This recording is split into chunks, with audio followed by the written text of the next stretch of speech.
بڑی غلطی ہے۔ پھر کہا کہ اگر ہم اس میں اعظم سکھا دیتے ہیں تو یہ راز الہی ہے، اس کو کھولنے کا خطرہ بہت زیادہ ہے، یہ بھی نہیں کھول سکتے کہ اللہ تعالیٰ پکڑ کرے گا، اب کیا کریں؟ پھر کہا کہ اگر ہم کسی نہ کسی طرح سے اس کو منائیں اور شراب پی لیں تو یہ ہمارا مسئلہ ہے، آپس میں کر کے بعد میں توبہ کر لیں گے، خطا ہماری معاف ہو سکتی ہے۔ یا اگر ہم کریں بت کو سجدہ تو یہ تو ایمان کا مسئلہ ہے، ایمان پتہ نہیں پھر کیا توفیق ملے۔ اب یہ چاروں باتیں سامنے آ گئی، صلاح کرتے کرتے پھر انہوں نے کہا کہ بس یہی کام کر دیں، تھوڑی سی شراب پی کے اسے راضی کر لیتے ہیں، پھر ہم فوراً توبہ کر لیں گے۔ تو اس بات پہ آ کے ان لوگوں نے کہا کہ 3 کام تو ہم سے نہیں ہوتے، چوتھا کر لیتے ہیں۔ اس نے چلو کہا ایک تو کرو، کچھ نہ کچھ مجھے راضی کر لو۔ انہوں نے پی شراب، اب شراب میں جب یہ ہوئے مست، پھر ان کو اپنے ہوش میں نہیں رہ گئے، اور پھر ان سے اس نے اسم اعظم بھی پوچھا، ان سے اپنے شوہر کو قتل بھی کرایا، اور ان سے سب کچھ مطلب پھر ہو گیا۔ اب یہ بے ہوش تھے، مدہوش تھے، ہوش میں نہیں تھے، انہیں کچھ پتہ نہیں تھا۔ وہ عورت جس نے ان سے اسم اعظم پوچھا، اسم اعظم کی برکت سے وہ تو توبہ طیب ہو گئی، لیکن جب یہ ہوش میں آئے تو کیونکہ گناہ کیا تھا، اور گناہ کی شامت یہ ہوتی ہے، بہت ساری اس کی ہیں، ان میں سے ایک اثر گناہ کا یہ ہوتا ہے کہ انسان کی یادداشت کمزور ہوتی ہے۔ گناہ کا ایک اثر یہ بھی ہے کہ انسان کا حافظہ بہت کمزور ہو جاتا ہے، تو ان کو وہ اسم اعظم بھول گیا تھا۔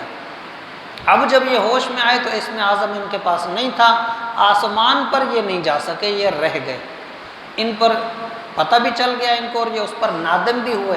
اب یہ پریشان تھے، تو اللہ تعالیٰ نے فرشتوں سے فرمایا کہ اے میرے ملائکہ، یہ جو فرشتے تھے نا، روزانہ شام کو یہ آتے تھے اور تجلی الہی کا انہیں پتہ تھا۔ انسان اس کو تجلی الہی سے بہت دور ہے، اسے نہیں پتہ۔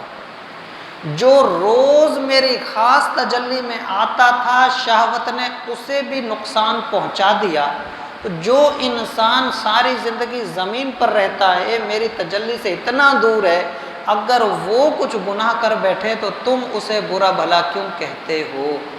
اس واقعے کے بعد علماء کہتے ہیں کہ فرشتوں نے اپنی بات کا اقرار کیا کہ ہاں ہم سے یہ غلطی ہوئی، اور اس کے بعد سے فرشتوں نے انسانوں کے لیے دعائے مغفرت شروع کر دی کہ انسان واقعی کمزور ہے، اللہ نے جو اس میں یہ چیزیں رکھی ہیں یہ بڑوں بڑوں کو گرا دیتی ہیں۔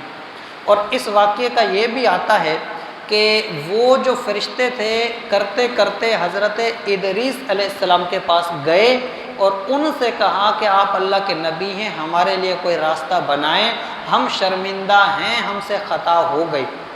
اس پر اللہ تعالیٰ کے نبی نے دعا فرمائی تو اللہ نے فرمایا کہ 2 چیزیں ہیں، ان سے کہو اس میں سے ایک چیز کو چن لیں، یا تو یہ آخرت کے عذاب کو چنیں یا دنیا کے عذاب کو چنیں، ایک چیز ان کو ملنی ہے۔ تو ان لوگوں نے دونوں نے دنیا کے عذاب کو چنا اور کہا کہ یا اللہ تو ہمیں آخرت میں توبہ قبول کر، دنیا کو ہم برداشت کرنے کی کوشش کرتے ہیں۔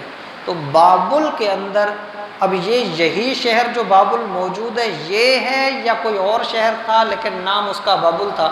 علماء اس میں بھی اختلاف کرتے ہیں کہ یہ شاید یہی شہر ہے یا کوئی اور ہے۔